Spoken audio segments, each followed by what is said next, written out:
Dicen que el amor lo soporta todo, pero nadie te advierte que, a veces, lo que estás soportando no es una prueba de fuego, sino el peso de una persona que te usa como escalón para llegar a una cima donde no piensa invitarte.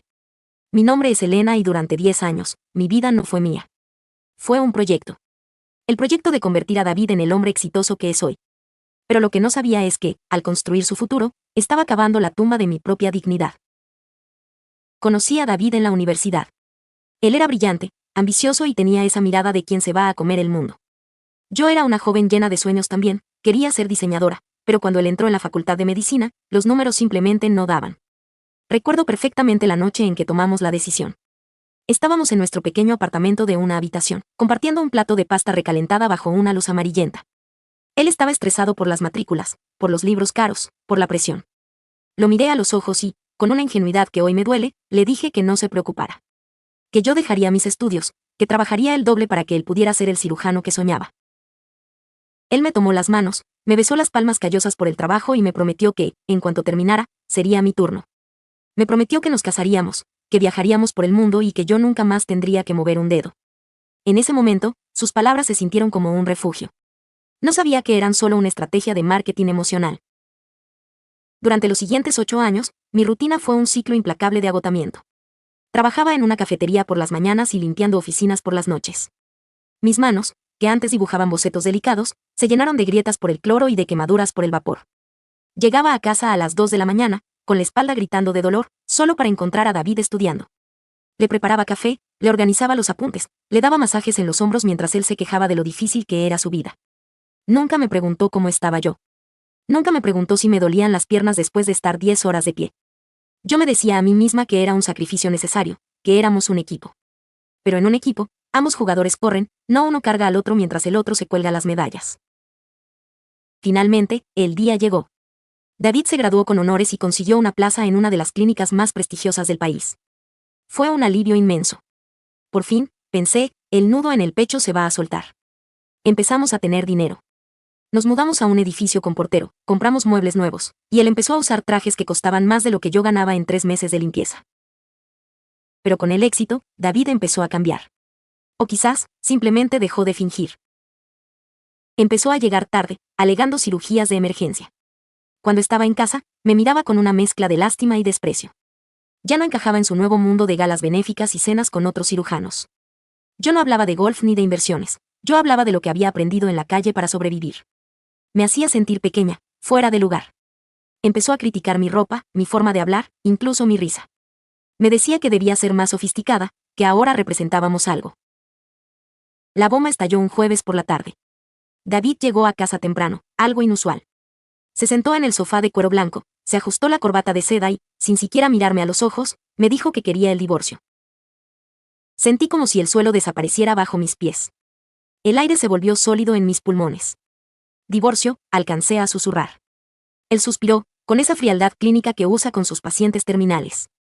Me dijo que habíamos crecido en direcciones diferentes. Que yo seguía siendo la chica de los trabajos temporales y que él necesitaba a alguien que estuviera a su nivel, alguien que entendiera su ritmo de vida. Me ofreció una suma de dinero generosa para que me fuera pronto.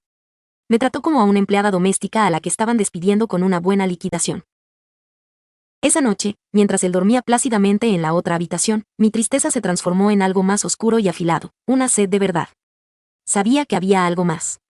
Esa frialdad no era solo arrogancia, era culpa escondida. Entré en su despacho.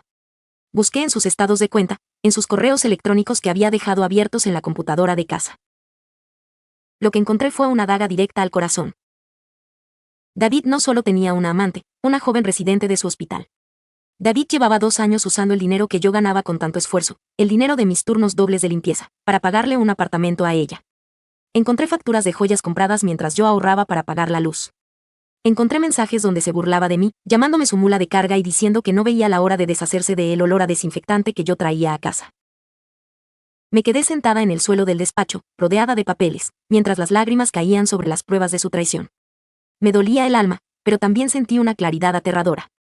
Me di cuenta de que yo no había perdido a un marido, había perdido a un parásito que se alimentó de mi juventud y de mi energía vital. Pero David cometió un error. Pensó que, porque yo era una mujer trabajadora, era una mujer ignorante. Pensó que aceptaría su cheque y me iría en silencio, agradecida por las migajas. No sabía que, durante todos esos años de lucha, yo había aprendido a pelear por lo que es mío. Busqué a la mejor abogada matrimonialista de la ciudad, una mujer que tenía fama de no dejar ni los muebles. Cuando le mostré las pruebas de que David había utilizado bienes gananciales y mi propio esfuerzo documentado para financiar su vida doble, sus ojos se iluminaron. El proceso de divorcio fue una guerra. David intentó pintarme como una mujer despechada y ambiciosa. Pero presentamos los registros de mis empleos, las transferencias que yo hacía a su cuenta de estudiante, los testimonios de mis jefes de cómo trabajaba hasta el desmayo para pagar sus libros. Y luego, lanzamos la bomba de los gastos en su amante. El juez no tuvo piedad. No solo obtuve la mitad de todo lo que él creía que era suyo, sino que conseguí una pensión compensatoria significativa por los años que sacrifiqué de mi propia educación para financiar la suya. Su reputación en la clínica se hundió cuando los detalles de su comportamiento poco ético con la residente salieron a la luz. La sofisticación que tanto buscaba se desmoronó bajo el peso de la verdad. Hoy, estoy sentada en mi propio estudio de diseño. Es pequeño, pero cada centímetro es mío. No hay rastro de cloro en mis manos, solo manchas de pintura y carbón. He vuelto a estudiar, he vuelto a dibujar, y cada mañana me miro al espejo y veo a una mujer que no solo sobrevivió, sino que se reconstruyó desde los cimientos. David intentó llamarme hace unas semanas. Al parecer, la residente lo dejó en cuanto él dejó de tener tanto dinero disponible. No le contesté. No tengo nada que decirle a un hombre que solo sabe construir sobre el sacrificio ajeno. Mi vida ya no es el proyecto de nadie. He aprendido que la generosidad sin límites solo atrae a personas sin escrúpulos. Ahora sé que el éxito no se mide por el título que tienes en la pared o el traje que llevas puesto, sino por la integridad con la que caminas por el mundo. Y yo, por fin, camino con la frente en alto, sabiendo que mi valor nunca dependió de su ascenso, sino de la inmensa fuerza que tuve para soltarlo y empezar a brillar por mí misma.